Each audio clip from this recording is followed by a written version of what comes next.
Bom dia, igreja! Bom dia! Que bonito, hein? Glória a Deus! Gente boas, vamos abrir então as nossas Bíblias aí no Salmo 119. O mais fácil de você achar, que é o capítulo maior da Bíblia.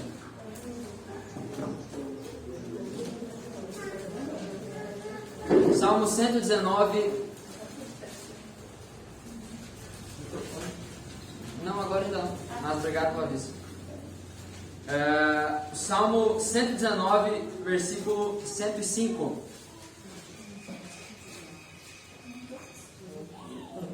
Depois, só na hora do sermão, eu vou conectar o microfone ali, para que depois fique melhor para quem está em casa. Era isso que eu estava me lembrando. Salmo 119, versículo 105. Diz assim: Tua palavra é lâmpada para meus pés e luz para meu caminho. Louvado seja o nome do Senhor. Nós hoje vamos meditar um pouco sobre isso, sobre a palavra de Deus.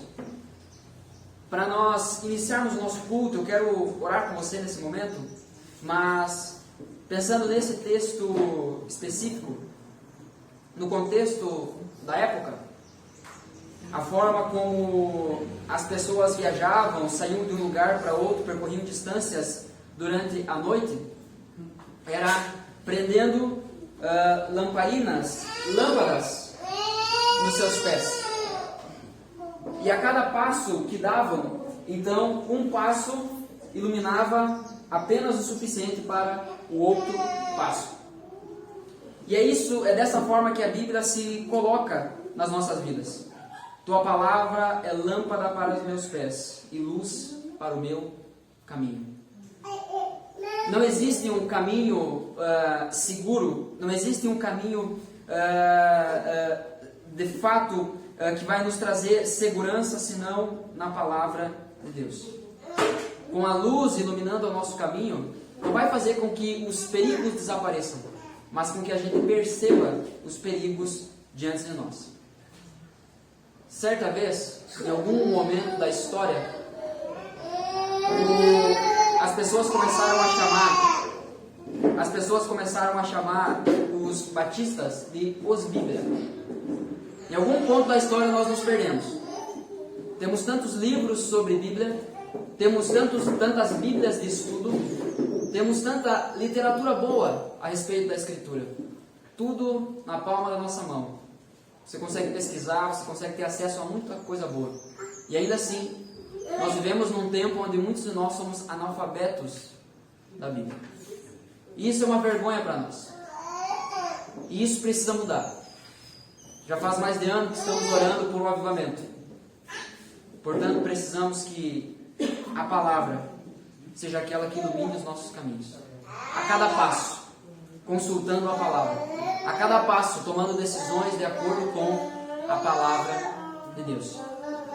Eu quero convidar vocês a colocar em pé nesse momento e nós iremos orar.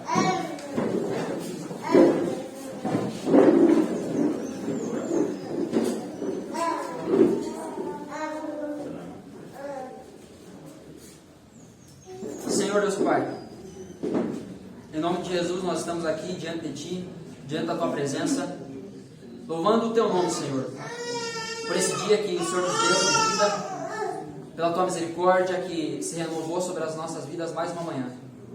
Obrigado porque se não fosse da Tua vontade nós não estaríamos aqui.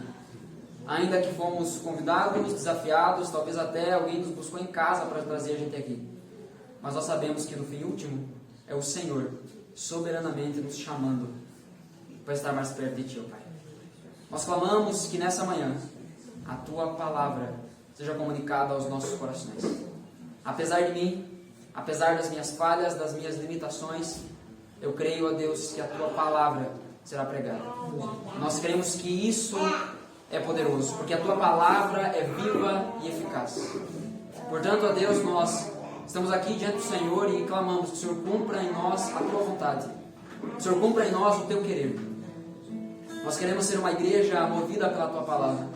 Uma igreja que canta a Tua palavra, uma igreja que ora a Tua palavra e uma igreja que prega a Tua palavra, Senhor.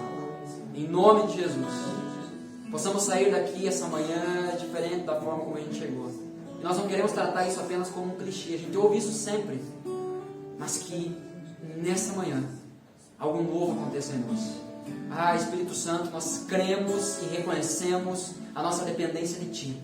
Tu é aquele que convence do pecado, da justiça e do juízo. Tu é aquele que faz o nosso coração se voltar a Ti, Senhor. Então opera, ó Deus, com o Teu poder em nossas vidas nessa manhã. Em nome de Jesus, nós queremos declarar, ó Deus, que nós somos pequenos e Tu é grande. Tu somente és Deus. Nós somos pequenos, nós somos pó, nós somos uma pulga comparada à Tua grandeza, Senhor. Tu é grande, Tu é digno, ó Deus, da nossa adoração, do nosso louvor. Tu é o Rei dos reis, Senhor dos senhores. Ó Deus, dê aos nossos corações um senso de majestade, de reverência.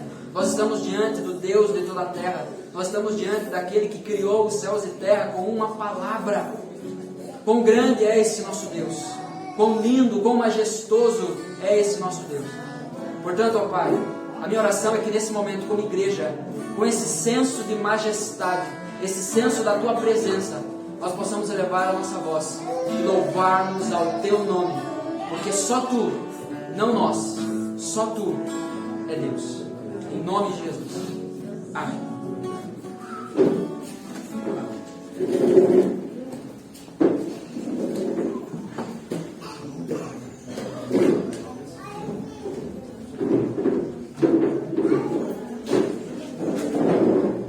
Bom dia, igreja. Bom dia, irmãos. Que a graça e a paz do Senhor Jesus Cristo estejam conosco. Amém. Vamos dar início, então, a esse momento nosso de adoração. Fique à vontade, se você quiser ficar em pé. Fique à vontade, se você não puder ficar em pé, possa ficar sentado. Vamos entregar tudo a Jesus.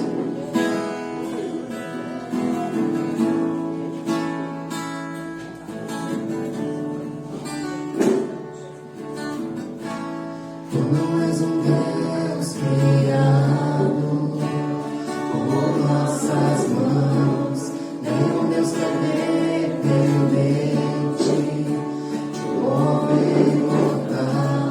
Nada que possamos dar-te é tão bom para ti. Tu és Deus e serás para sempre assim.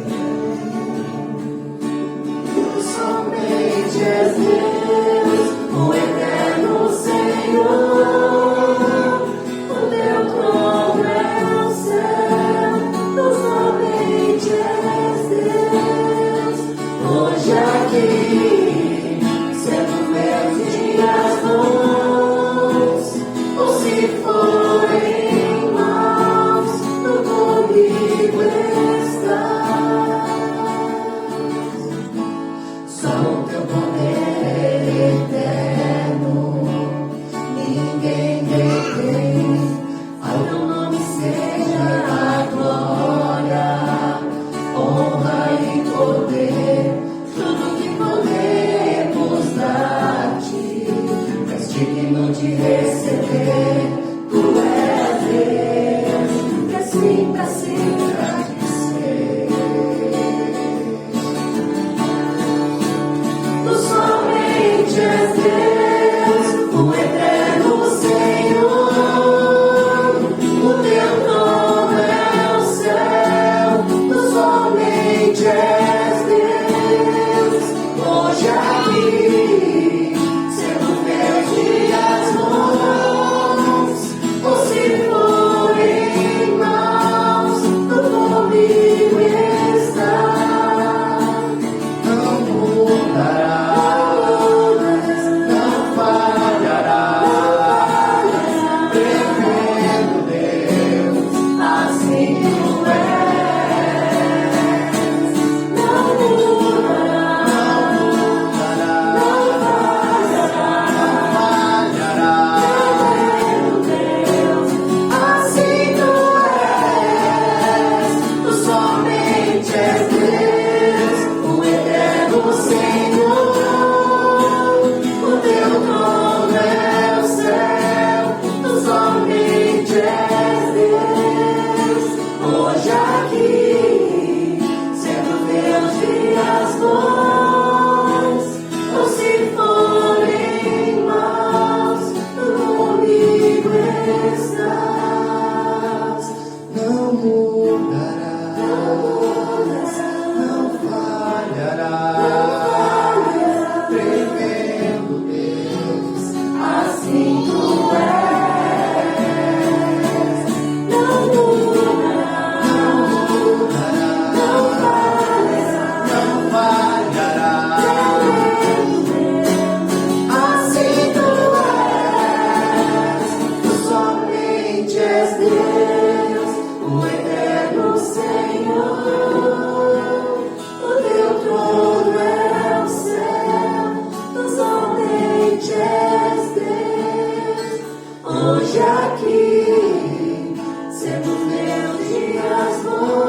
independente da circunstância, Jesus, temos que ter a consciência que Tu comigo estás. Tu estás conosco a todo momento, Jesus. Às vezes muitas vezes posso afirmar perante a Bíblia, diz que somos indesculpáveis perante Deus. Precisamos de Ti, Jesus, nosso Redentor, nosso Salvador. Em nome de Jesus.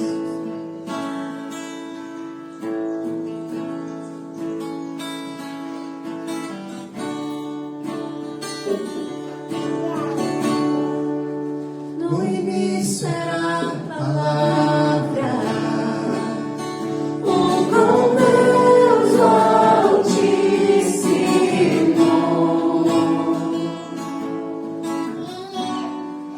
O mistério de Tua glória, Cristo em Ti se revelou.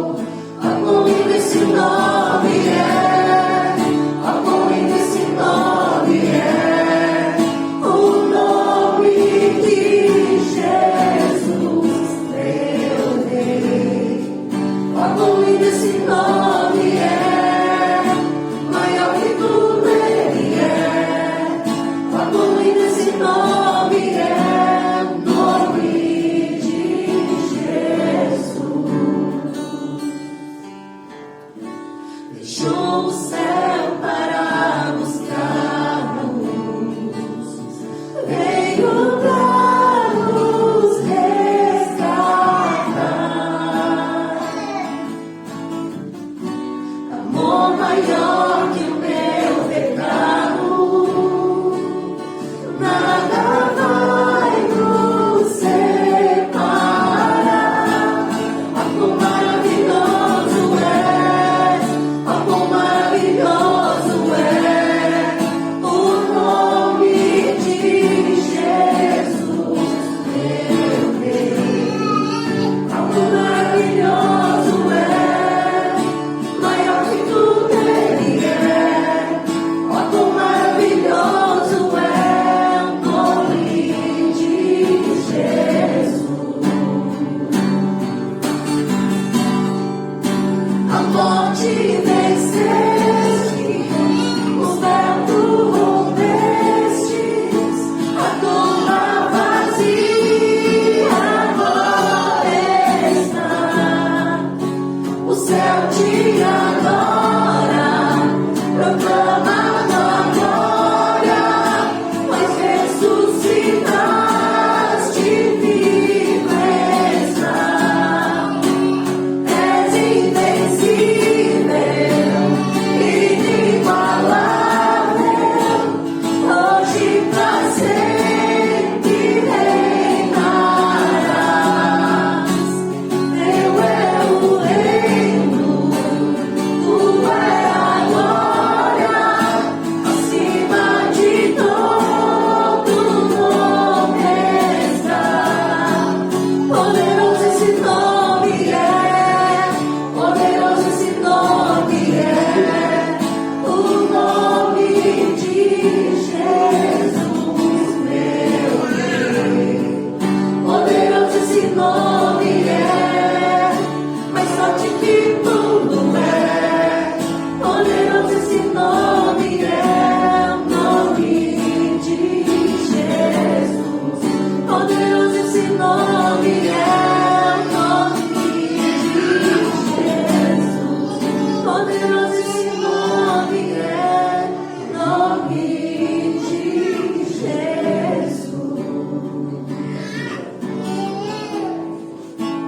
És poderoso, és majestoso e és o nosso Deus.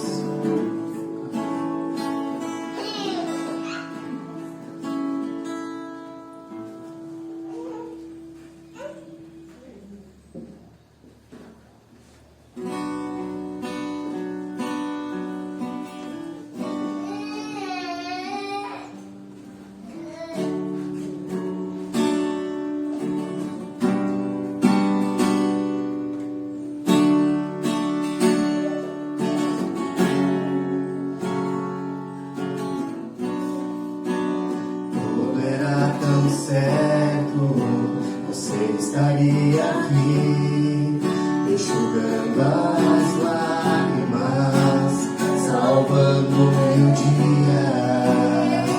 Mas novamente eu digo amém, e ainda chove entre raios e trovões. Ouço a sua voz através da chuva. Eu sou contigo. Sua misericórdia desce.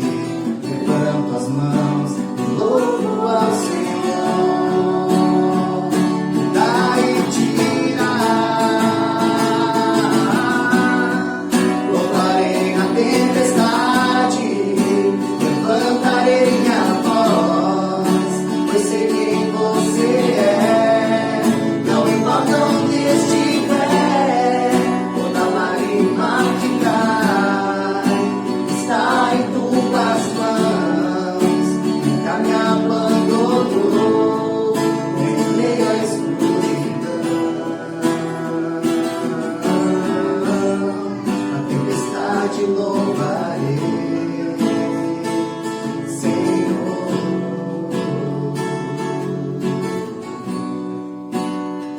Eu me lembro quando caí em meio ao vento, você ouviu meu choro, meu amor me levantou. Agora já sem forças, como continuar se não posso achá-lo? Entre raios e trovões, ouço a sua voz através da chuva. Eu sou contigo. Sua misericórdia desce. Levanto as mãos e louvo ao Senhor, que dá e tira. Louvarei na tempestade, levantarei minha voz, pois sei quem você é. Não importa onde estiver, toda lágrima que cai está em tuas mãos. Nunca me abandonou, mesmo em meio à escuridão. Na tempestade louvarei, Senhor.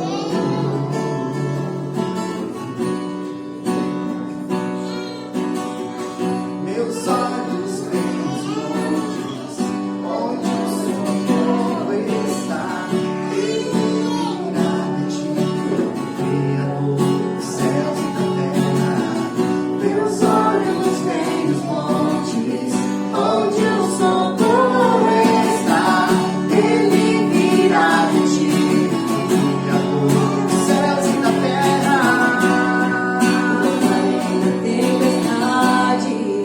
Levantarei minha voz, pois sei quem você é. Não importa onde estiver, toda lágrima que cai está em tuas mãos. Nunca me abandonou, mesmo em meio à escuridão.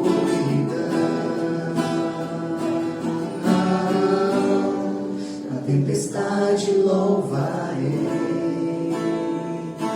Senhor. Te louvaremos a todo momento, Senhor, independente do que estamos vivendo hoje. Teu trono é muito maior do que qualquer pecado, Senhor. Tu veio até nós para nos buscar. Que possamos responder esse amor, Deus, a todo momento. Ministra agora através da palavra em nossos corações. É o que eu peço, Jesus. Em teu nome oramos. Amém.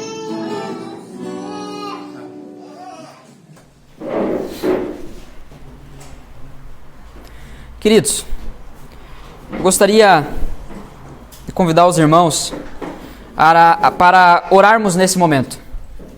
Uma oração específica. Ontem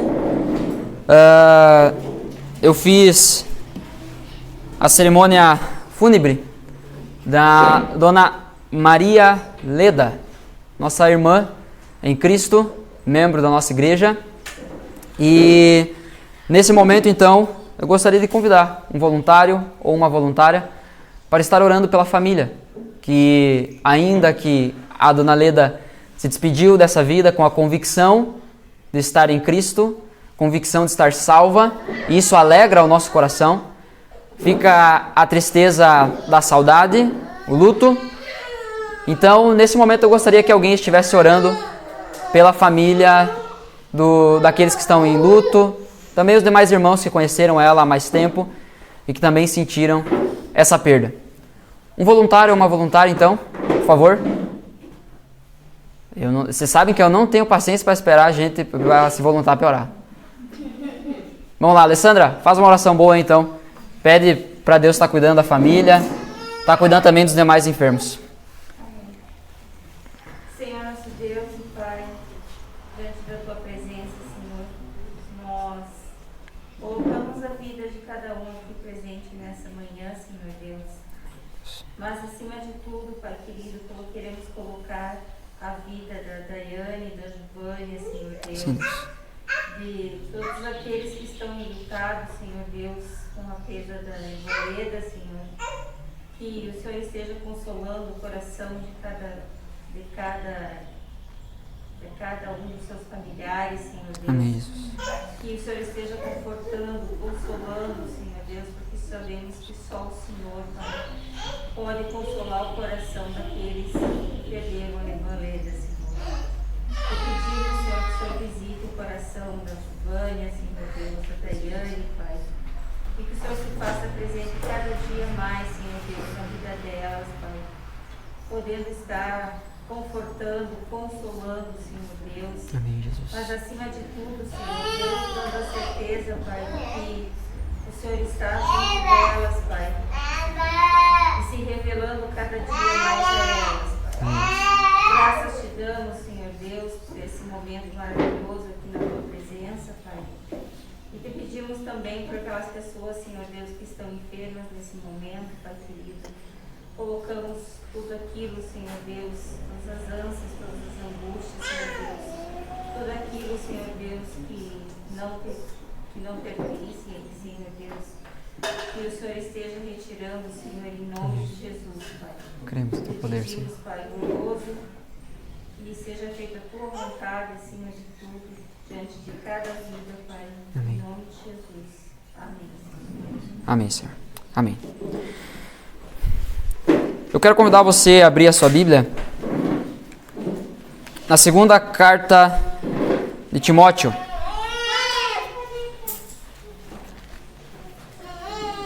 Segunda carta que Paulo escreve a Timóteo. 2 Timóteo, capítulo 3.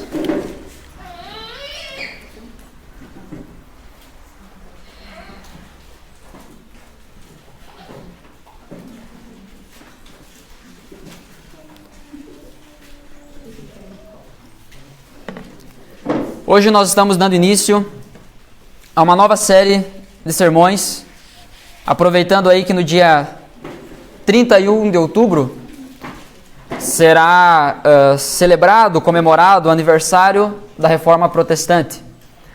Ainda que a Convenção Batista não surge diretamente da Reforma Protestante, foi com certeza muito influenciada. Não só a nossa convenção, como tantas outras igrejas que surgiram, convenções que surgiram após a Reforma Protestante. Então nós iremos meditar naquilo que ficou estabelecido como os pilares da Reforma Protestante, os 5 solas, que é referente então ao termo no latim usado então sobre isso. A gente vai entender um pouquinho melhor. A minha ideia não é ficar me detendo em termos técnicos disso tudo, tampouco me deter na história, mas eu vou fazer aqui um plano de fundo para a gente entender mais ou menos, assim, pelo menos aonde a gente se encontra, ok?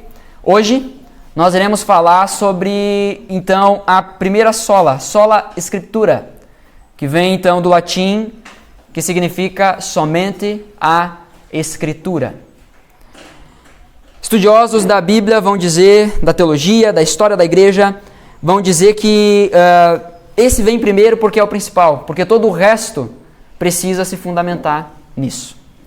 A nossa ideia não é ter uma aula de bibliologia, então também nós não vamos abordar todo o ensino e os detalhes sobre a Bíblia em si. Isso fica para um outro momento. Mas para nós nos lembrarmos durante esse mês de pilares que são tão importantes para a nossa fé, que em algum momento da história se perderam. E eu ouso dizer que talvez na sua vida também. A Reforma Protestante, então, ela foi um dos eventos mais importantes da história da igreja. Há quem diga, há historiadores até que chegam a afirmar que mais importante do que ela, só o Pentecostes, no evento histórico da igreja. Em Atos capítulo 2, nós vemos o Pentecostes ali, então, o Espírito Santo descendo sobre a igreja, cumprindo-se a promessa de Jesus, e que quando ele fosse para o Pai, ele enviaria o Espírito Santo para capacitar, para dar poder, para que a igreja se tornasse testemunha de Jesus Cristo aqui nessa terra, para que o reino de Deus avançasse. Nós vemos então em Atos a igreja primitiva explodindo. Nós vemos uma igreja viva, vibrante, abundante na obra de Cristo.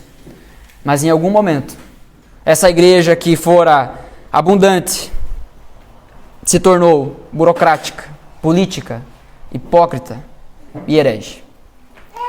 Bem-vindos à Idade Média. Isso durou do século V ao século XV, o que mais tarde ficou conhecido como Idade das Trevas. Para o incrédulo, dizer que um certo período da história da igreja que influenciou todo mundo ficou conhecido como Idade das Trevas, é porque o negócio estava feio mesmo. Não foi nem o crente que olhou e disse assim, nossa, a gente passou um período ruim aí, uma crise, que durou 10 séculos. Não. Foi os próprios historiadores que, estudando a história, reconheceram isso para você entender o quão ruim estava. O quão longe a igreja estava daquela igreja viva de Atos, da igreja de Jesus Cristo. Aquela igreja que Jesus disse que, sobre a afirmação de Pedro, e não sobre Pedro, mas a afirmação de que Cristo é o Filho do Deus vivo.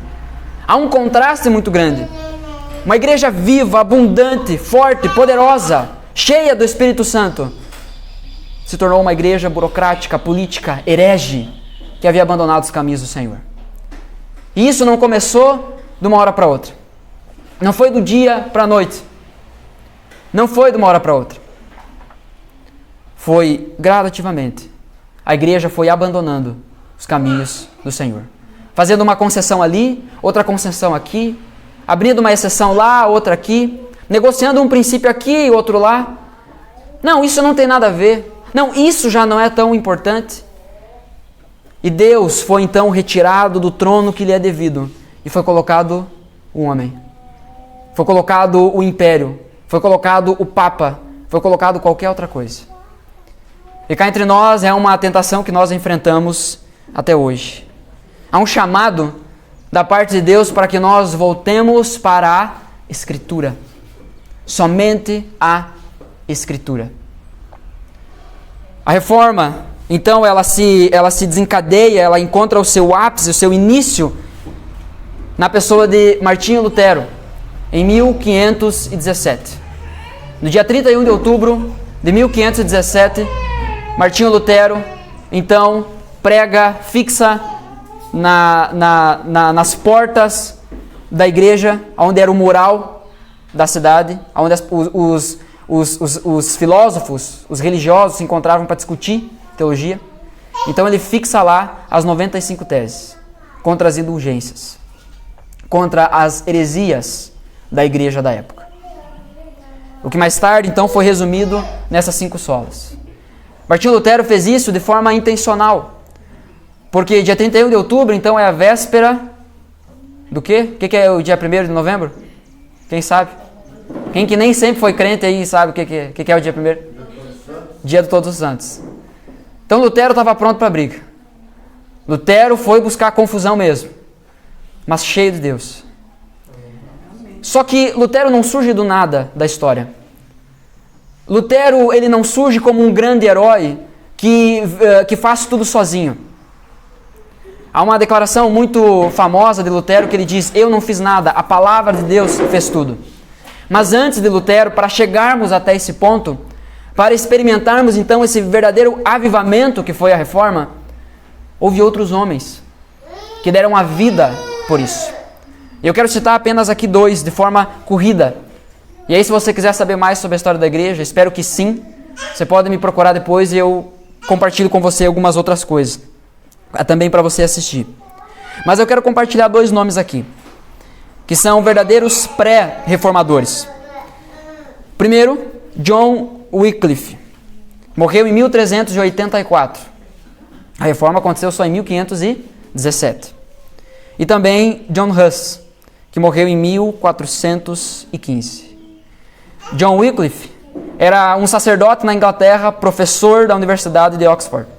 Se levantou contra pontos centrais dos dogmas adotados pela igreja medieval. Ele protestou contra as irregularidades do clero. Rejeitou os ensinos acerca da transubstanciação na ceia do Senhor, do purgatório, do celibato e até das indulgências. John Wycliffe também pregou contra as superstições e sincretismos que inundavam a igreja da época, como a fé em relíquias, objetos sagrados, peregrinações com propósitos místicos e veneração dos santos. John Wycliffe foi muito perseguido por conta de suas ideias, mas acabou morrendo por conta de uma enfermidade. O detalhe é que anos depois, no concílio de Constança, ele foi condenado como herege pela igreja. O corpo dele foi exumado e depois foi queimado, para que fosse aplicada então a sentença a ele mesmo depois de morto. Os seguidores dele ficaram conhecidos como os Lollardos. Ele valorizava a Bíblia como regra de fé e prática. Já ouviu isso? A Bíblia é o nosso manual de fé e prática. Homens morreram por conta disso. Aquilo que nós batemos no peito, há pessoas que deram sangue por conta disso. Segundo, John Huss era um sacerdote na Boêmia, professor também numa universidade de Praga, e foi muito influenciado pela obra de John Wycliffe. Ele defendia que o cabeça da igreja é Cristo, e não o Papa. Pregava que essa igreja deveria ser mais e mais semelhante a Cristo. Além disso, entendia que as Escrituras possuem autoridade suprema, acima de tudo e de todos. Ele acabou sendo condenado como herege também por um concílio da igreja e sentenciado à fogueira. Ele não foi morto depois queimado. Ele morreu porque estava sendo queimado, onde morreu cantando salmos. Segundo relatos da história, John Huss profetiza ainda mesmo que sem saber. Poucos momentos antes de morrer, ele diz assim: vocês estão matando hoje um ganso, mas Deus levantará uma águia, no qual voará muito alto, e vocês não serão capazes de parar. Historiadores da igreja dizem que Deus estava usando a vida de John Huss. E Huss significa ganso em português. Deus estava usando a vida de John Huss para profetizar a respeito de um cara chamado Martinho Lutero, aonde essa igreja herege, hipócrita, não pararia.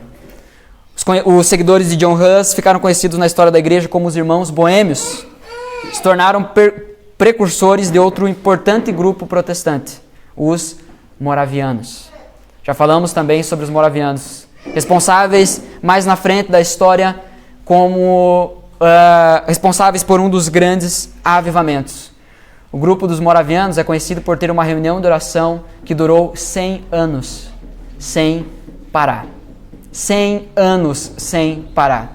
Enquanto nós estamos lutando para nos reunir 1 hora, quando muito, 1h15, na quinta-feira, ainda pelo Meet, no conforto da nossa casa.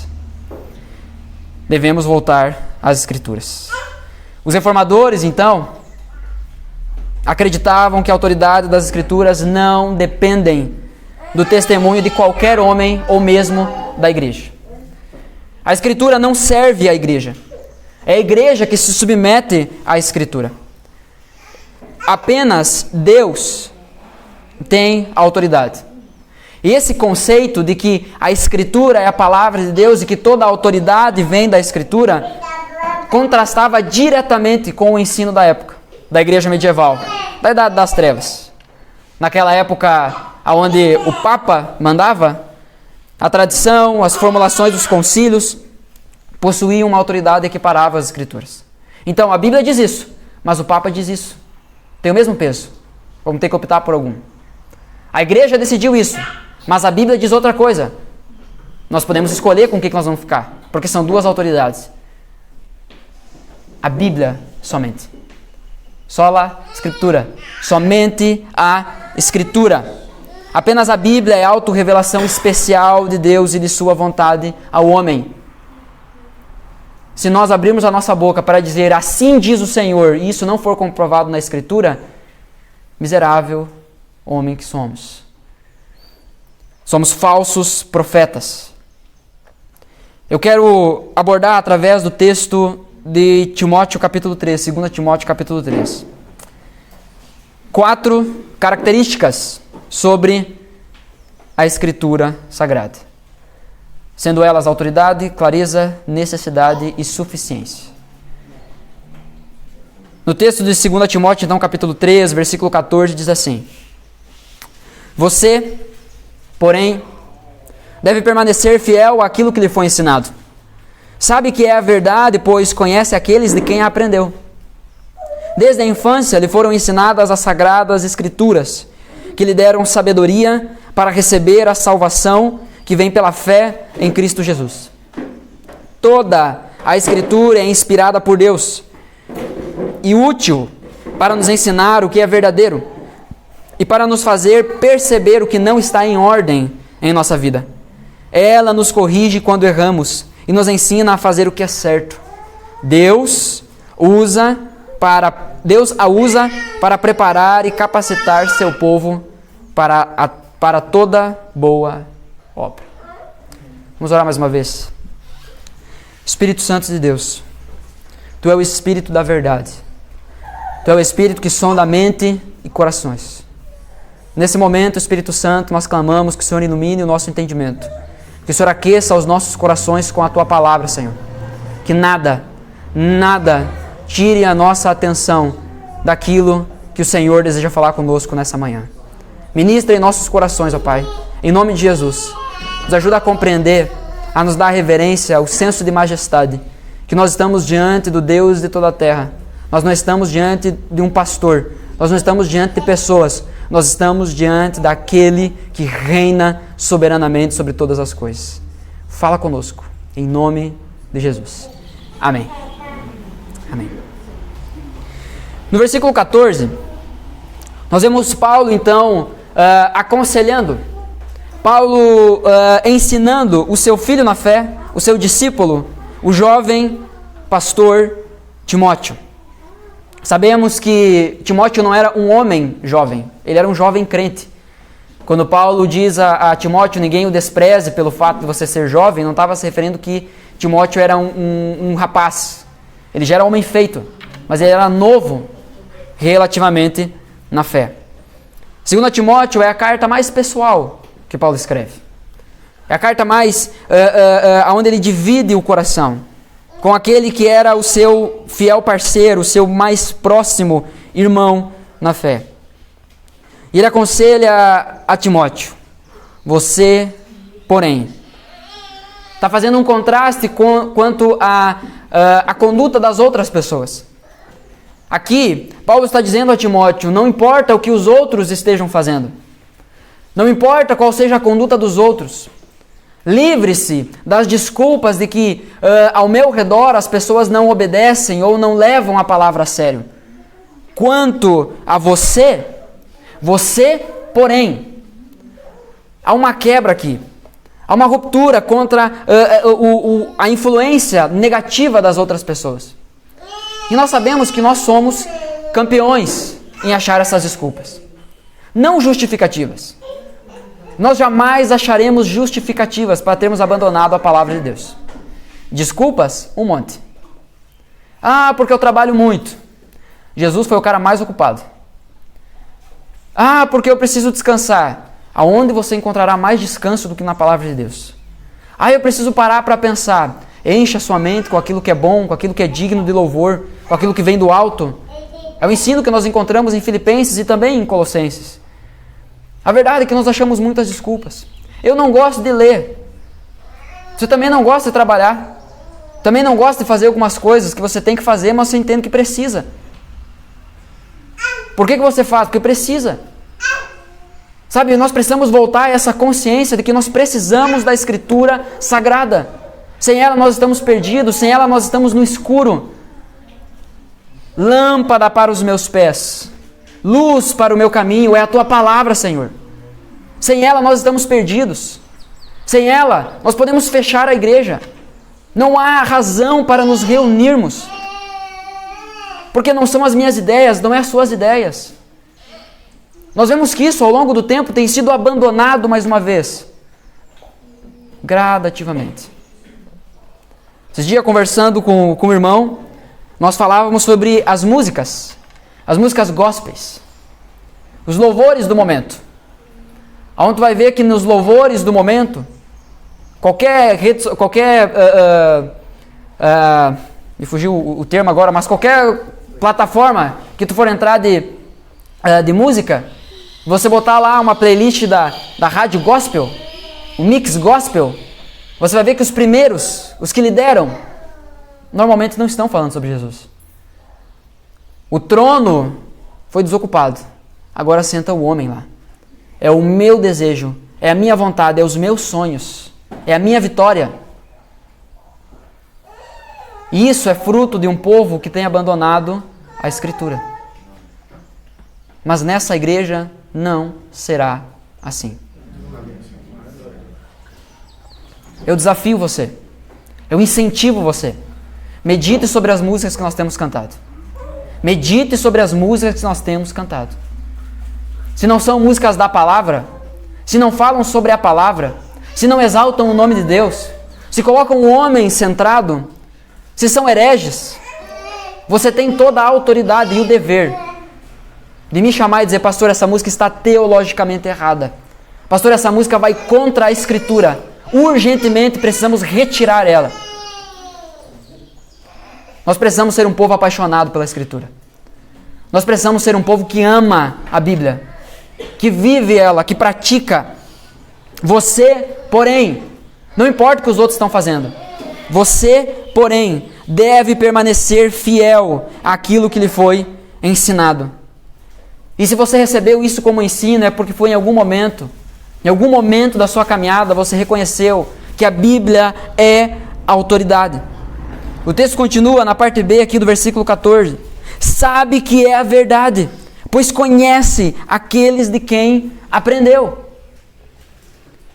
Há uma autoridade, e esse é o primeiro ponto que eu quero destacar aqui. A primeira característica da Escritura, ela é a autoridade sobre as nossas vidas. Já não importa se você concorda ou não.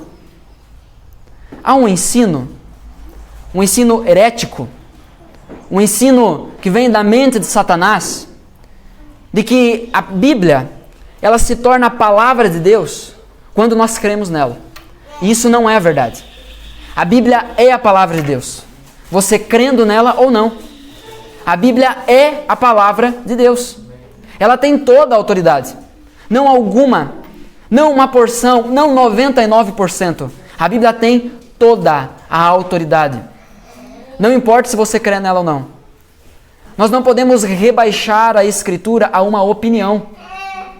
Porque se a gente trata a Bíblia como uma opinião, nós damos, então, a possibilidade dela não ser uma verdade para outra pessoa. Porque se eu digo que mentir é pecado, se eu digo que roubar é pecado, se eu digo que não amar ao próximo é pecado, se eu digo que não falar a verdade é pecado, e o outro não crê na Bíblia, ele está livre desse pecado. Porque eu reduzi a Escritura a uma opinião. Adotar uma postura firme, compreendendo que a Bíblia é a autoridade total, suprema, possui a primazia, vai nos causar grandes problemas. Se você não confiou a sua cabeça ao céu, não faça isso. Talvez a sua cabeça não será cortada fora, literalmente. Talvez você não será incendiado, você não será queimado vivo. Mas você terá muitos problemas. Você terá que se desfazer da sua reputação, da sua fama. Você terá que fazer a mesma oração, o mesmo pedido, o mesmo clamor do que João Batista em João capítulo 3, versículo 30. Importa que ele cresça e eu... A gente sabe isso de cor. Nós sabemos disso. Somente a Escritura tem toda a autoridade. Pois é, irmão, assim, tu está fazendo isso, mas a Bíblia diz outra coisa, mas cada um. Como assim cada um? Quem te deu o direito de reduzir a Escritura? Quem te deu o direito de dizer para a pessoa que está em pecado, você interpreta a Bíblia como você quiser, você tem a sua opinião? Se a Bíblia nos dá ensinos claros a respeito de como um crente deve se comportar. Se a Bíblia nos dá ensinos claros a respeito da nossa vida, da nossa luta contra o pecado. Quem lhe deu o direito, quem lhe deu o poder de reduzir a Escritura a uma opinião? Nós não temos esse direito. A Bíblia é a verdade. Quer as pessoas queiram ou não, a Bíblia é a verdade. E ela possui toda a autoridade. Então, meu irmão, não importa as nossas desculpas. Não importa as nossas justificativas. A Bíblia não perde a sua autoridade. Você crê nisso? Como é que está a sua leitura? Como é que está o seu plano de leitura? Como é que está o seu apego à palavra de Deus? Você sente saudade de ler a Bíblia quando fica um dia sem ler? Ou um dia leva a outro, que leva uma semana, um mês, você está um ano, virando o ano, e ainda não saiu de Levítico? Ah, meus irmãos, nós precisamos ser incendiados com esse desejo pela palavra de Deus. O que vai nos levar à oração, obviamente. Não existe uma vida de leitura da palavra sem oração. Não existe. A leitura da Bíblia vai nos levar à oração. A leitura da Bíblia vai nos colocar de joelhos. Vai levar a gente a se humilhar, a se quebrantar. Ah, pastor, eu não preciso disso. Porque Deus já sabe todas as coisas, então Ele vai fazer todas as coisas. De fato, vai. Mas esse pensamento de que eu não preciso fazer nada e o dia que Deus quiser fazer alguma coisa, Ele vai fazer, é o pensamento de alguém que é filho do diabo e não de Deus. A Bíblia nos ensina em João capítulo 1, versículo 12. Ah, pastor, eu não concordo. O problema é teu. A Bíblia nos ensina em João capítulo 1, versículo 12, que todos aqueles que creram e receberam, a esses, não aos outros, a esses foi dado o direito de se tornarem filhos de Deus. Todo o resto não é filhos de Deus. São criaturas de Deus. A filiação é aqueles que têm acesso a Deus através de Jesus Cristo. A Bíblia é a autoridade. Nós precisamos responder a isso. Você, porém, deve permanecer. O mesmo Paulo, que diz em Romanos capítulo 8, que há um Deus que predestinou, um Deus que chamou, um Deus que fará a salvação acontecer, um Deus que chama, santifica, justifica e irá glorificar. É o mesmo Paulo sendo inspirado por Deus a dizer: você, porém, deve permanecer fiel. Deve permanecer fiel. Não é ficar esperando. Não, se Deus diz que vai fazer, então Ele vai fazer. Sim, Ele vai. Inclusive mandar pessoas assim para o inferno. Gente, nós precisamos parar de brincar com a Escritura. Nós precisamos ser uma igreja movida pela palavra. Somente a Escritura e nada mais do que isso. Primeira característica: a Bíblia é a autoridade. Não importa as suas experiências.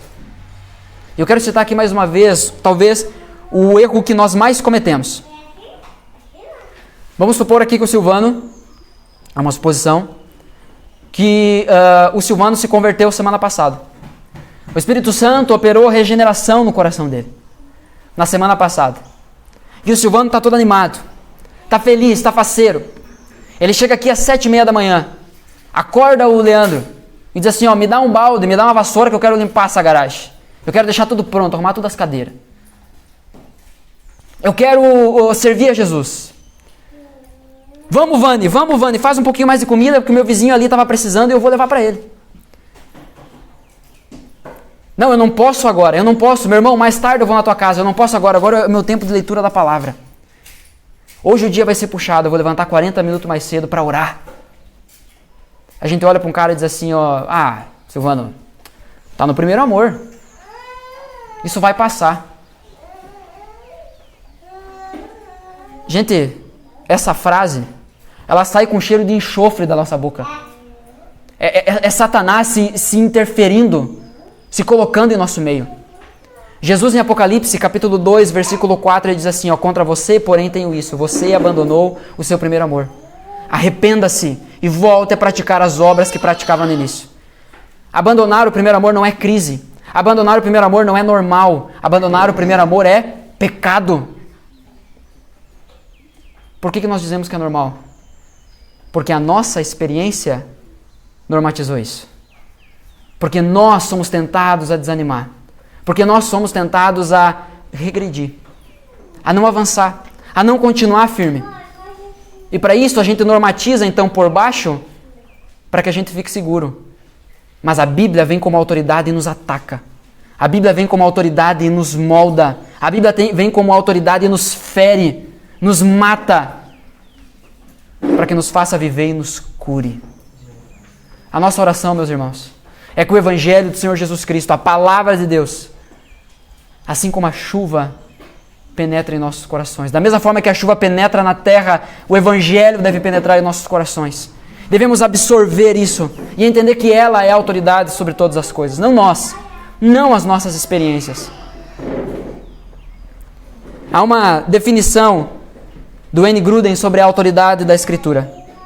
Ele diz que a autoridade das Escrituras significa que todas as palavras nas Escrituras são palavras de Deus, de modo que não crer em alguma palavra da Bíblia ou desobedecer a ela é não crer em Deus e desobedecer a Ele. Eu quero Deus, mas não quero a Bíblia. Faz favor. Você crê que uma criança é capaz de entender a lógica desse argumento? Aqueles que têm filhos ou já tiveram seus filhos adolescentes, quando os pais saem de casa e dizem assim, ó, quando eu voltar, eu quero a louça limpa. Volta, a louça está suja. Isso acontecia muito com a minha família, nós somos entre 6. É interessante que a minha mãe depois chegava em casa, braba, estressada, porque eu falei que vocês deviam lavar a louça, ou eu falei que vocês deviam fazer determinada tarefa. A gente chegava todo meloso, tentando adular a mãe. Diz assim, ó, mãe, mas a gente te ama. O que a mãe fala? Se vocês me amam, vocês têm que me obedecer, vocês têm que fazer o que eu mando. Vocês têm que ouvir a minha ordem. Vocês têm que fazer aquilo que eu disse para vocês fazerem. Já ouviram essa frase? Já ouviram essa ideia? Quem já fez isso? Ou já sofreu isso, né? A gente argumenta com as crianças nesse sentido. E a gente joga isso para Deus como se a gente não fosse capaz de entender. Não, eu quero Deus, eu não quero a Bíblia. Faz sentido isso? Se é na Bíblia que nós encontramos a revelação de Deus? Não faz sentido nenhum. A Bíblia é a autoridade. Ela possui, então, a autoridade sobre todas as áreas da nossa vida. A Bíblia é inerrante, não há erro nenhum nela. Mateus capítulo 24, versículo 35, Jesus vai dizer que pode céus e terra passarem, as minhas palavras jamais passarão. Em João 17, Jesus vai dizer, Pai, santifica-os, consagra-os na verdade, a tua palavra é a verdade. Nós não descobriremos um erro na Escritura. O Salmo 12, versículo 6, vai dizer que as promessas do Senhor são puras como prata refinada no forno, purificada 7 vezes. É a ideia aqui, uma linguagem poética para dizer que não há nada de erro. Ela possui autoridade, não há falha nenhuma nela. O segundo ponto, clareza. A Bíblia é autoridade. Segundo, a Bíblia é clara. Versículo 15 do nosso texto base. Desde a infância. Desde a infância lhe foram ensinadas as sagradas escrituras, que lhe deram sabedoria para receber a salvação que vem pela fé em Cristo Jesus. Desde a infância. Nós mandamos nossos filhos para a escola, nós mandamos nossos filhos para as oficinas, para teatro, para aprender dança, aprender música, para aprender um monte de coisa. Mas a Bíblia a gente acha que eles não são capazes de entender. Desde a infância, Timóteo foi ensinado. A Bíblia é clara. Clara como a água. Qualquer um pode entender. Precisamos sim admitir que há certos aspectos da Escritura que não são de fácil compreensão.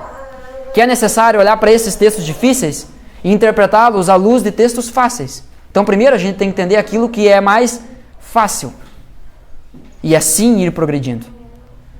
E até o final da nossa vida nós não dominaremos a palavra. E o objetivo nem é esse. O objetivo é que sejamos dominados por ela. A Bíblia é clara. Mais uma vez eu quero citar aqui a definição do N. Gruden. Eu usei a teologia sistemática dele como base para esse sermão. Dizer que as Escrituras são claras é dizer que a Bíblia está escrita de modo tal que seus ensinamentos podem ser compreendidos por todos que a lerem, buscando o auxílio de Deus e dispondo-se a acatá-la, dispondo-se a obedecê-la. A Bíblia é clara. Eu não entendo isso, mas às vezes nem quer. Pastor, a Bíblia é muito difícil. Lê só mais um pouquinho. Não é raro as pessoas às vezes chegarem e me perguntar: pastor, o que quer dizer esse texto? A minha resposta é bem simples. Só continua lendo. Às vezes a resposta está no próximo versículo. A gente olha, bate o olho e diz assim: não entendi. A Bíblia não é para mim. A Bíblia é clara. Ela é clara a respeito dos seus ensinos. Desde a infância foi ensinado a Timóteo as Sagradas Escrituras. Por quê? Para dar sabedoria a ele, para receber a salvação em Jesus Cristo. A Bíblia é clara no seu ensino quanto à salvação. Não há ninguém que vá a Deus através da Bíblia buscando salvação que não encontrará claramente nela o caminho para a salvação. Eu queria que alguém me mostrasse o caminho. Deus mostrou o caminho. Ele escreveu um livro para você, justamente para que você não dependesse de mais ninguém. A Bíblia é clara. Terceira característica. A Bíblia é necessária. Versículo 16. Toda a Escritura é inspirada por Deus e útil para nos ensinar o que é verdadeiro e para nos fazer perceber o que não está em ordem em nossa vida. Ela nos corrige quando erramos e nos ensina a fazer o que é certo. Dizer que as Escrituras são necessárias significa dizer que a Bíblia é necessária para conhecer o Evangelho, para conservar a vida espiritual e para conhecer a vontade de Deus. Mas não que ela seja necessária para saber que Deus existe ou para saber algo sobre o caráter e sobre as leis morais de Deus. Nós não precisamos da Bíblia para saber que Deus existe. A Bíblia fala que os céus declaram a glória de Deus. Romanos capítulo 1 vai desenvolver isso. As coisas criadas gritam ao mundo que Deus existe. Diante disso, todos somos indesculpáveis, quando não o reconhecemos, nem o adoramos da forma como lhe é devido. Romanos, também Paulo vai nos ensinar, inspirado pelo Espírito Santo, de que há uma lei moral que Deus colocou no coração do homem. Nós fomos feitos como seres morais. Nós não precisamos saber que o nosso Deus é um Deus moral. Nós não precisamos, nós não precisamos da Bíblia para saber que o nosso Deus é um Deus moral, porque Ele plantou isso em nosso coração. Pessoas que nunca leram a Bíblia sabem que há um certo e um errado. Sabe que isso foi definido, que há um certo e um errado.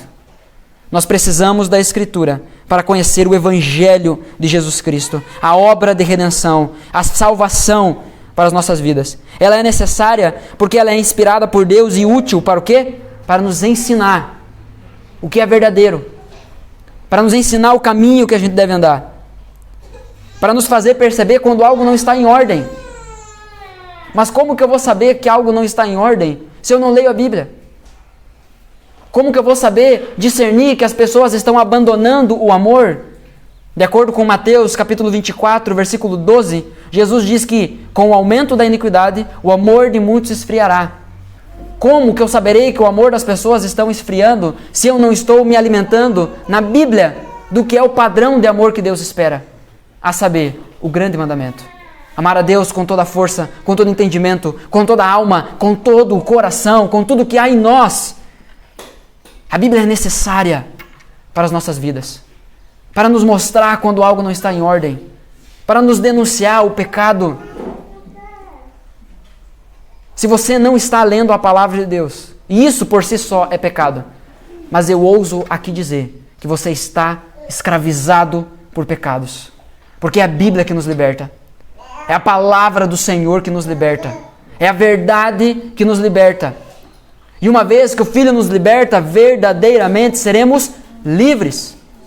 A Bíblia é necessária para ensinar o que é verdadeiro, para nos fazer perceber o que não está em ordem. Ela que nos corrige quando erramos. É ela que nos ensina a fazer o que é certo. Irmãos, entendam em nome de Jesus. O Evangelho não é vivido da nossa maneira. O Evangelho não é vivido do nosso jeito. É do jeito de Cristo. A obra é dele, a causa é dele. Nós não vivemos igreja ou realizamos igreja do nosso jeito. A Bíblia é necessária, ela é a nossa vara de medir do que nós devemos ou não devemos fazer, daquilo que está certo, que precisamos desenvolver, e aquilo que está errado e a gente precisa erradicar do nosso meio. É apenas através da palavra. A palavra não apenas é importante, ela é essencial. Ela não é só boa, ela é necessária. Somente a Escritura. Volte a ler a palavra. Volte a estudar a palavra. Volte a pegar textos, os salmos, e ler em voz alta. Me dá sono? Lê em voz alta. Lê caminhando pela casa. Ou você tem vergonha de ler a palavra dentro da sua casa? A Bíblia é necessária. Ela é necessária para que conheçamos a Deus, conheçamos a sua vontade e possamos responder a isso. Não existe vida cristã sem palavra de Deus. Não existe crente sem Bíblia. Se você não lê a Bíblia, você é um crente que não existe. Você é uma farsa. Arrependa-se. Arrependa-se. Nós não estamos falando sobre uma invenção da igreja. É a palavra de Deus, irmãos. Arrependa-se. Olha o exemplo que você tem dado para os seus filhos. Qual o legado que você tem deixado? Será que os seus filhos olham para você e vê você mais tempo na frente da TV? Na frente do celular? Praticando qualquer outra coisa do que a Bíblia? Do que a Escritura? Do que a palavra de Deus? Contando por cima. Por cima. Esses dias nós contamos 10 crianças com idade de berçário que estão ou estão chegando logo na nossa igreja. 10 crianças. Deus está nos entregando a próxima geração. E nós estamos, às vezes, tratando a Bíblia como se fosse algo opcional. Necessária. A Bíblia é necessária. Em quarto lugar, a Bíblia é suficiente. Versículo 17. Deus a usa para preparar e capacitar o seu povo para toda boa obra. Não algumas. Toda boa obra. Dizer que as Escrituras são suficientes significa dizer que a Bíblia contém todas as palavras divinas que Deus quis dar ao seu povo em cada estágio da história da redenção. E que hoje contém todas as palavras de Deus que nós precisamos para a salvação. Para que de maneira perfeita nele possamos confiar e a ele obedecer. A palavra é suficiente. Nós não precisamos de mais nada. Nós não precisamos de mais nada. Se você me pedir um livro bom para você fazer a leitura, a Bíblia. A Bíblia. A gente perde tempo lendo livro de autoajuda. Ler livro de autoajuda, essa ajuda voltada, centrada no homem, já mostra que a gente está precisando desesperadamente de um Salvador. A gente perde tempo lendo livro de autoajuda. A gente perde tempo com coach. A gente perde tempo com tanta coisa. Enquanto há princípios claros, há a suficiência da Escritura sobre as nossas vidas. É ela que vai nos ensinar. Deus usa a sua palavra para nos capacitar para toda boa obra. Eu gosto de uma frase do Spurgeon.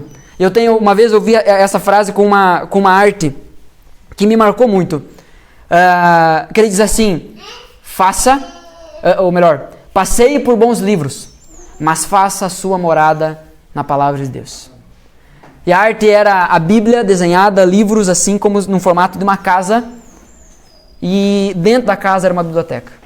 Passeie por bons livros, leia outros livros, leia qualquer outro tipo de literatura que você gosta para distrair a sua mente. Se você gosta de ler, leia, não tem problema nenhum, mas faça a sua morada na Escritura. A Bíblia é suficiente, nós não precisamos de mais nada. E dessa forma fica revelada a nossa imaturidade. A gente pergunta: aonde eu posso achar uma palavra? Aonde eu posso achar algo que me fale sobre determinado problema? Me manda aí, pastor, me ajuda. Pois na Bíblia, a Bíblia é suficiente. Muitos dos nossos problemas se terminariam. Muitas das crises que enfrentamos, muito da nossa imaturidade, da nossa fé, se terminaria se entendêssemos que a Bíblia é suficiente. Nós não precisamos de outro escrito. Nós não precisamos de outra escritura. Nós não precisamos de outro livro inspirado, até porque não há outro. E foi nisso que a igreja se perdeu há séculos atrás. E é isso que gradativamente a igreja também vem abandonando. Você com certeza conhece pessoas, inclusive a que você vê no espelho, que é tentado todos os dias a abandonar a palavra de Deus. Meus irmãos, somente a Escritura. Nada mais. Nada mais. Não as nossas experiências, não as nossas ideias, não as nossas ideologias, não aquilo que a gente quer, gosta, sente, sonha. Somente a Escritura. Diante disso, eu quero ler com você o Salmo 19. Convido você a abrir a sua Bíblia. Salmo 19.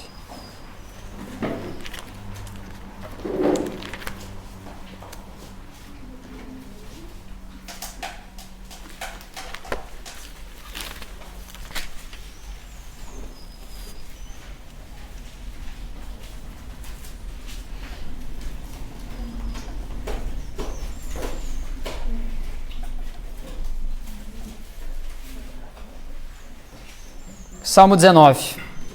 O texto que eu vou ler, ele é uma declaração. E eu gostaria que você acompanhasse comigo esse texto. Fica tranquilo que eu já vou falar qual é o versículo, tá? Eu gostaria que você acompanhasse comigo esse texto aí na sua Bíblia. Talvez a minha versão aqui é diferente, a versão que eu uso aqui é a NVT. Então nós não faremos a leitura juntos. Mas eu gostaria que você acompanhasse na sua Bíblia esse texto. É uma declaração. Uma declaração da nossa postura diante de Deus. Nós faremos a leitura do versículo 7 ao versículo 10. Então, se aquilo que lermos aqui, presta atenção aqui, ó. Se aquilo que lermos aqui for uma verdade para você, eu quero que ao final do texto você dê um amém convicto. Não porque isso vai gerar um poder místico aqui, ou vai gerar algo sobrenatural, não. Mas é diante de Deus e diante de nós mesmos, testemunhando que cremos nisso. Que tratamos, ou a partir de hoje, buscaremos a tratar a palavra de Deus dessa forma. Do versículo 7 até o versículo 10, então o Salmo 19 diz assim: A lei do Senhor é perfeita e revigora a alma.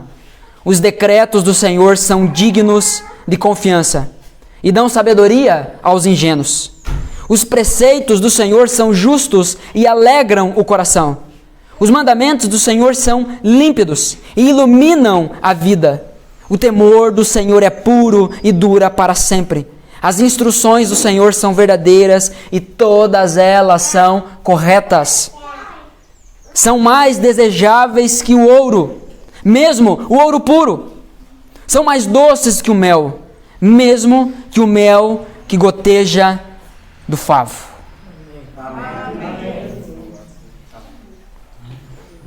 Faltou sincronia, mas valeu a pena. Irmãos, sublinhe esse texto, grave esse texto, bota num quadro esse texto. Peça, Espírito Santo, grava esse texto no meu coração. Ore, clame a Deus. Eu nunca mais quero olhar para a Tua palavra com desprezo, com negligência, com displicência. Eu quero olhar para a Tua palavra como aquilo que é mais valioso que o ouro puro, que é mais saboroso que o puro mel. Não há nada mais valioso, não há nada mais prazeroso, não há nada que eu queira mais, deseje mais do que a Escritura, do que a palavra de Deus. Irmãos, um relacionamento íntimo, profundo com a palavra de Deus, arranca pessoas da vida de pecado. Nós não devemos apenas falar sobre a sola Escritura, mas nós devemos demonstrá-la, praticá-la. Devemos ser um povo conhecido, que é denunciado por viver somente a Escritura.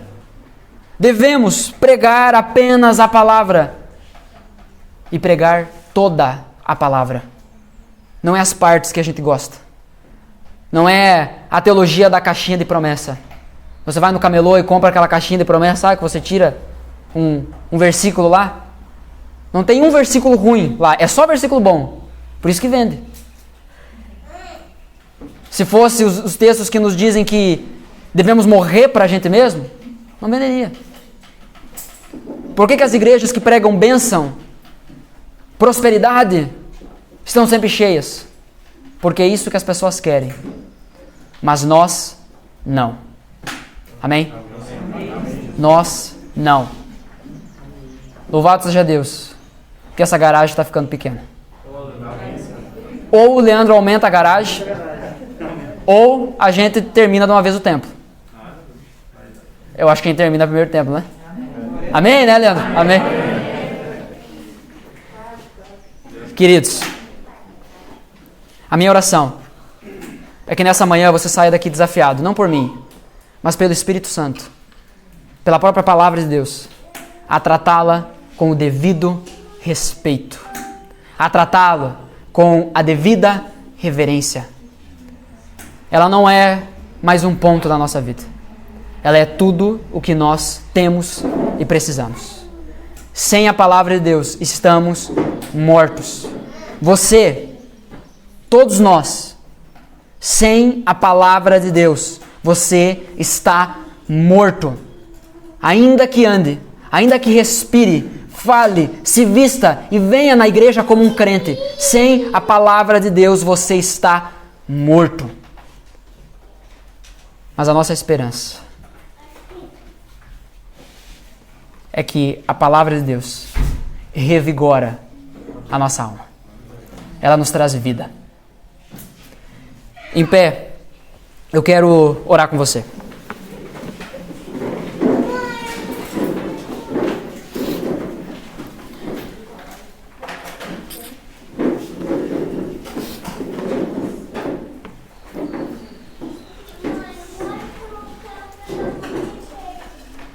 Quero convidar você a fechar os seus olhos. E é nesse momento a você pensar naquilo que você ouviu. Esse momento é você e Deus. Não se preocupe com as pessoas ao seu redor. Tampouco se preocupe com o barulho de cadeira ou as crianças que estão louvando junto com a gente. Se coloque diante de Deus e pergunte a Deus. Faça uma pergunta sincera e espere uma resposta sincera. Deus, como eu tenho tratado a Tua palavra? Deus, como está o meu nível de comprometimento com a Tua palavra? Talvez hoje seja um momento para arrependimento. Talvez esse seja um momento que o Espírito Santo te trouxe aqui para avivar o teu coração. Um avivamento não começa com emoção. Um avivamento não começa com barulho. Um avivamento começa entendendo que Deus é Deus. Começa na palavra. Senhor Deus e Pai, em nome de Jesus, eu me junto aos meus irmãos nesse momento. Eu me humilho diante do Senhor. E eu clamo pelo Teu perdão, ó Pai. Perdão porque tantas vezes eu troco a Tua palavra por tanta coisa fútil.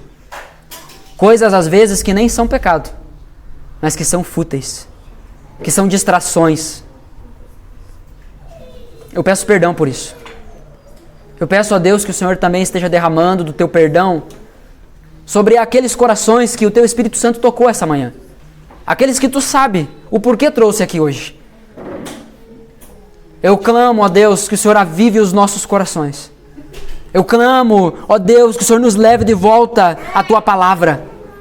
Que o Senhor nos leve de volta, ó Deus, à Tua santa e poderosa palavra. Que sejamos um povo conhecido pela Tua Escritura e somente a Escritura. Nada mais. Nos livra de ser conhecido por ser um povo alegre sem a Escritura. Nos livra de sermos conhecidos como um povo que tem um templo novo sem a Escritura. Nos livra de sermos um povo que canta sem a Escritura. Nos livra de sermos um povo que se doa sem a Escritura.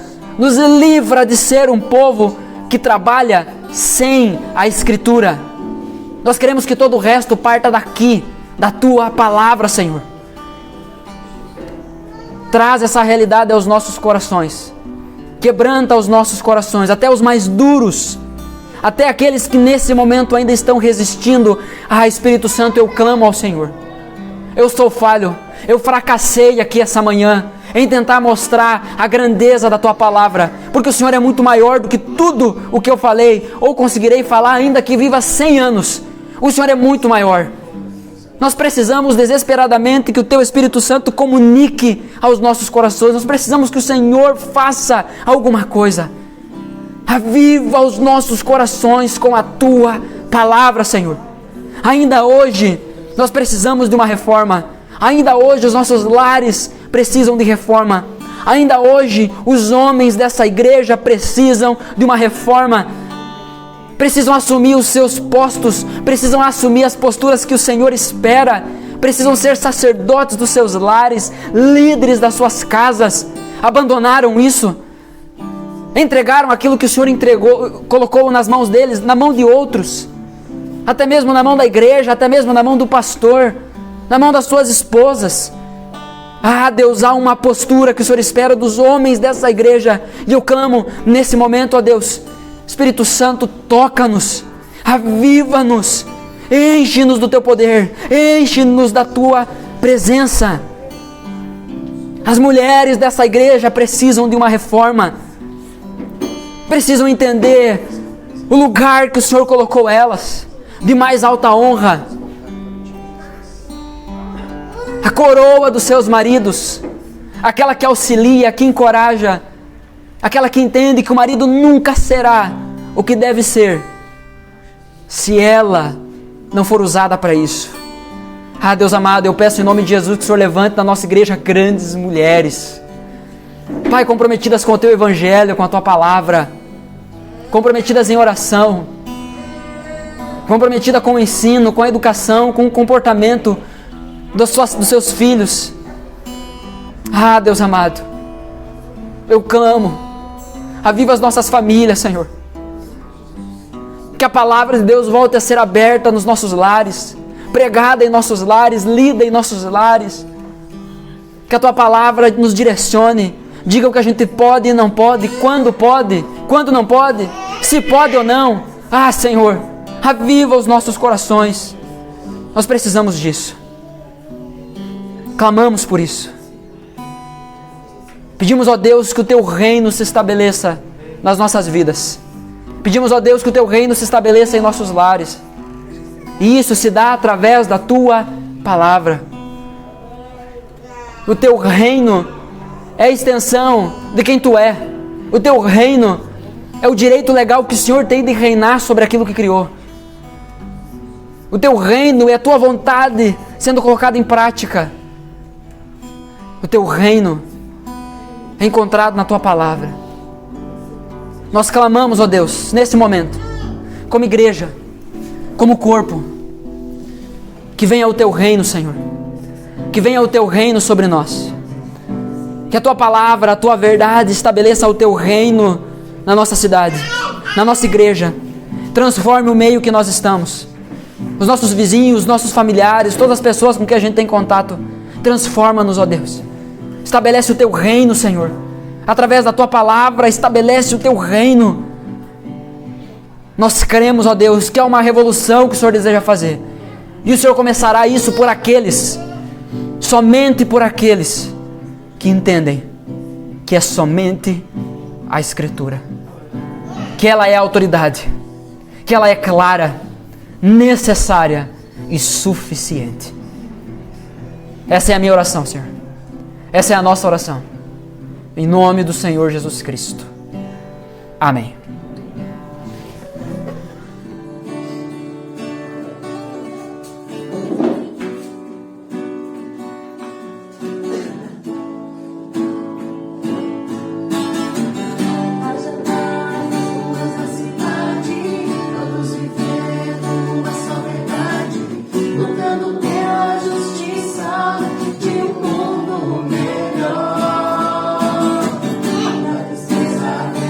Alegria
Amém, Jesus. Ansiamos pelo Teu reino. Em Teu nome. E voltamos agora aos nossos lares. Com a convicção e a consciência de que Tu estás conosco. Amém. Amém. Um bom domingo a todos. Pode sentar aqui, pessoal, mais uma vez.